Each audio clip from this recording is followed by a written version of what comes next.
નમસ્કાર દોસ્તો, હું છું અમિત અને આપ જોઈ રહ્યા છો અમૃત ક્લાસીસ યુટ્યુબ ચેનલ. અમૃત ક્લાસીસની અંદર આપ સૌનું હાર્દિક સ્વાગત છે. ડિપ્લોમા સિવિલ સેમ 2 ની અંદર એન્જિનિયરિંગ મિકેનિક્સ કરીને સબ્જેક્ટ આવે છે, જેનું આવતીકાલે જ પેપર છે. તો એ પેપરની અંદર દોસ્તો તમારે તૈયારી કરી રહ્યા છો ત્યારે ઘણા બધા વિદ્યાર્થીઓ પૂછે છે કે માત્ર થિયરી કરી અને અમે પાસ થઈ શકીએ સાહેબ? તો એનો જવાબ છે હા. ન્યુમેરિકલ્સ તમે જરાય તૈયાર ના કરો, માત્ર થિયરી તૈયાર કરો, પણ જેટલી થિયરી હું તમને અહીંયા ચેપ્ટર વાઇઝ આપું છું એટલી બધી વ્યવસ્થિત તૈયાર કરવી પડે તો તમે માત્ર થિયરી કરીને પાસ થઈ શકો. 35 માર્ક્સ જેટલી તમને થિયરી પૂછાશે અને 35 માર્ક્સ જેટલા ન્યુમેરિકલ્સ પૂછાતા આવ્યા છે. એ જૂના પેપરો જોઈએ તો આપણને ખ્યાલ આવે છે. એટલે ન્યુમેરિકલ્સ પણ જો આવડતા હોય, અમુક તો બેઝિક સાવ સિમ્પલ ન્યુમેરિકલ્સ છે તો એ કરી જ જવાય, પણ થિયરી પહેલા પ્રિફર કરજો તો વાંધો આવશે નહીં. તો ચેપ્ટર વાઇઝ થિયરી દોસ્તો આપવા માટે જઈ રહ્યો છું, તો એટલી થિયરીઓ ખાસ તૈયાર કરજો. પહેલા ચેપ્ટરમાંથી એન્જિનિયરિંગ મિકેનિક્સની ડેફિનેશન તૈયાર કરો. એના પછી સ્કેલર અને વેક્ટર ક્વોન્ટિટીઝ તો મોસ્ટ આઈએમપી છે. ડેફિનેશન સ્વરૂપે પૂછે છે અને ડિફરન્સના સ્વરૂપમાં પૂછે છે. તો ડિફરન્સના સ્વરૂપમાં હોય તો બે ડિફરન્સના સ્વરૂપે જ લખવું. એના પછી ફોર્સની ડેફિનેશન, વેઇટ અને માસની definition, system of forces with sketch તૈયાર કરજો. અને 4 માર્ક્સની અંદર તમને પૂછી શકાય છે, તો એ ખાસ તૈયાર કરવી. મોસ્ટ આઈએમપી છે સિસ્ટમ ઓફ ફોર્સિસ. પછી આ બે પ્રિન્સિપલ આપવામાં આવેલા છે, પ્રિન્સિપલ ઓફ સુપરપોઝિશન અને પ્રિન્સિપલ ઓફ ટ્રાન્સમિસિબિલિટી. એ પણ મોસ્ટ આઈએમપી છે.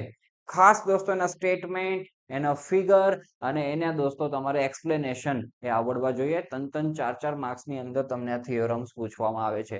તો પહેલા ચેપ્ટરમાંથી વ્યવસ્થિત આટલું તૈયાર કરી જાઓ. એના પછી દોસ્તો આપણે વાત કરીએ ચેપ્ટર નંબર 2 માં થિયોરિટિકલ કન્ટેન્ટ કેટલું તૈયાર કરવાનું છે. તો parallelogram, law of forces most IMP છે. સ્ટેટમેન્ટ અને પ્રૂફ બંને પૂછાય છે, તો ખાસ તૈયાર કરજો. 3 માર્ક્સ 4 માર્ક્સની અંદર. લામીસ થિયોરમનું પણ સ્ટેટમેન્ટ અને પ્રૂફ મસ્ત તૈયાર કરવાનું છે. અને આ બધું જ દોસ્તો આપણી યુટ્યુબ ચેનલ ઉપર અવેલેબલ છે, એમાંથી તમે પ્રિપેર કરી શકો છો. આના પ્રૂફ છે દોસ્તો, એ સમજીને તૈયાર કરશો તો મજા આવશે. તો શાંતિથી અડધી કલાક પોણી કલાક આપજો, તમારું કામ થઈ જશે. ઓકે, તો આ બંને થિયોરમ વિથ પ્રૂફ તૈયાર કરવાના થાય. એના પછી ફ્રી બોડી ડાયાગ્રામ શું છે એનું એક્સપ્લેનેશન 3 માર્ક્સ જેટલું તૈયાર કરવાનું. Polygon, law of forces most IMP છે, એનું સ્ટેટમેન્ટ ખાસ તૈયાર કરો. Conditions of equilibrium of coplanar concurrent force 3 condition છે, સિગ્મા H0, સિગ્મા V0 અને R0. આટલું લખવાનું હોય. ટાઇપ્સ ઓફ ઇક્વિલિબ્રિયમ, 3 પ્રકારના ઇક્વિલિબ્રિયમ છે, એ થિયરી તૈયાર કરી જાઓ એટલે ચેપ્ટર 2 કમ્પ્લીટ. આના ન્યુમેરિકલ્સ તૈયાર કરવા હોય તો પેરેલેલોગ્રામ, લો ઓફ ફોર્સિસના એકદમ લોલીપોપ ન્યુમેરિકલ્સ છે. √p² + q² + 2pq cos θ વાળા એ ખાસ તૈયાર કરી જાઓ. પછી તમને ન્યુમેરિકલ્સ જોવા મળે છે, મેથડ ઓફ રિઝોલ્યુશન ના જોવા મળે છે. એ પણ એકદમ ઈઝી હોય જો સમજીને તમે તૈયાર કરો તો. આપણો આનો એન્જિનિયરિંગ મિકેનિક્સનો વિડીયો ક્લાસ પણ અવેલેબલ છે. તો જેમને પણ હજુ લાભ લેવો હોય, ઘણા બધા વિદ્યાર્થીઓ લીધો છે, તો એ પણ તમે અમૃત ક્લાસીસ એપ્લિકેશન ઉપરથી લાભ લઈ શકશો. તો આ ચેપ્ટરમાંથી આટલું કરી અને આગળ વધો. ત્રીજા ટાઈપના ન્યુમેરિકલ્સ એમાં લામીસ થિયોરમના હોય છે. ત્રીજું ચેપ્ટર દોસ્તો, એની અંદર વેરિગ્નોન્સ પ્રિન્સિપલ ઓફ મોમેન્ટ. આ પણ મોસ્ટ આઈએમપી છે, એનું સ્ટેટમેન્ટ ખાસ તૈયાર કરીએ. એના પછી મોમેન્ટ અને કપલનો ડિફરન્સ તૈયાર કરો, મસ્ત આપેલો છે. પછી આની પણ conditions of equilibrium of coplanar, non concurrent ફોર્સિસની તૈયાર કરો. કોનકરન્ટની પણ કરવાની છે અને નોન કોનકરન્ટની પણ કરવાની છે. પછી આ થિયરી તો મોસ્ટ આઈએમપી છે, નંબર 4. આ તૈયાર કર્યા વગર એક્ઝામ આપવા માટે ન જતા. Types of beam, types of loads અને ટાઇપ્સ ઓફ સપોર્ટ્સ.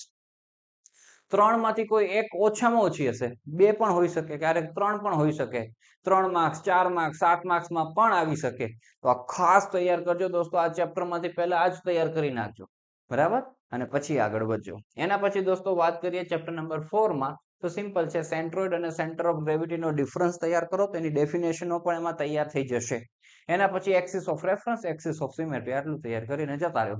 આમાં ટી સેક્શન ને, આઈ સેક્શન ને, એલ સેક્શન ના સીજી ફાઇન્ડ કરવાના ન્યુમેરિકલ્સ કરી જજો. આપણા એપ્લિકેશનમાં, ઇવન યુટ્યુબ ચેનલમાં પણ અવેલેબલ છે. તમારું કામ થઈ જશે, બરાબર. ચલો ભાઈ.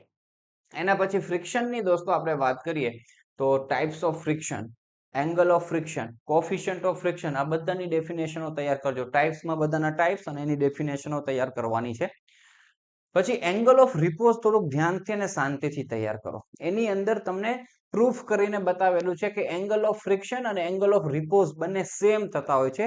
તો એ ડેરિવેશન પ્રૂફ દોસ્તો તમને પૂછવામાં આવે છે, તો એ ખાસ તૈયાર કરવાનું થાય. 4 માર્ક્સની અંદર ઘણી બધી વખત પૂછાયેલું છે. તો એ ડેરિવેશન ખાસ તૈયાર કરજો. પછી લોઝ ઓફ ફ્રિક્શન તૈયાર કરી જાઓ અને એડવાન્ટેજ અને ડિસએડવાન્ટેજ ઓફ ફ્રિક્શન પણ તૈયાર કરી જાવ. એ તો વાંચ્યું ન હોય તો પણ આપણે લખતા આવડે એવું સિમ્પલ કામકાજ છે, તો એ ખાસ આપણે તૈયાર કરીએ. એના પછી દોસ્તો ચેપ્ટર નંબર 6 લાસ્ટ ચેપ્ટર, એની અંદર આ બધી ડેફિનેશનો તૈયાર કરવાની છે.